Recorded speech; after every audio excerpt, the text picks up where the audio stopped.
Hello' বন্ধু বান্ধৱীসকল, কি খবৰ? ভালে আছে? মই ভালে আছোঁ। মই বৰ্তমান ঘৰত আছোঁ। যিবিলাক বন্ধু বান্ধৱী আজি নতুনকৈ আহিলে মোৰ ভিডিঅ'ত, মই তেওঁলোকক মোৰ ভিডিঅ'ত মষ্ট ৱেলকাম জনালোঁ। যিবিলাক বন্ধু বান্ধৱী এতিয়ালৈকে মোৰ ভিডিঅ' চাই ছাবস্ক্ৰাইব কৰা, তেওঁলোকক ছাবস্ক্ৰাইব কৰিব অনুৰোধ জনালোঁ।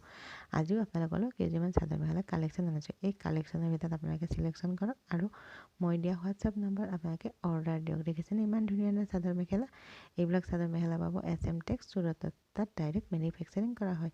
শ্বিপিং চাৰ্জ ফ্ৰী, লগতে আছে অল অভাৰ ইণ্ডিয়া কোড। দেখিছেনে এইবিলাক ইমান ধুনীয়া ধুনীয়া এইবিলাক চাদৰ মেখেলা? আপোনালোকে ভিডিঅ'টো সদায় চাই শেষলৈকে, কিন্তু মোক যে ছাবস্ক্ৰাইব কৰিব লাগে, মই অসমীয়া হিচাপত আপোনালোকে অসমীয়াক ছাপোৰ্টেই নকৰে। আজি আপোনালোকে যে ভিডিঅ'টো চাইছে, যদি পাৰে আপোনালোকে ছাবস্ক্ৰাইব কৰিব আৰু পাৰিলে লগ বন্ধুৰ ওচৰত মোৰ ভিডিঅ'টো শ্বেয়াৰ কৰিব। যদি সেই ভিডিঅ'টো চাই ভাল লাগিছে, লাইক কৰিব। আজিলৈ এৰিছোঁ। জয় আই অসম।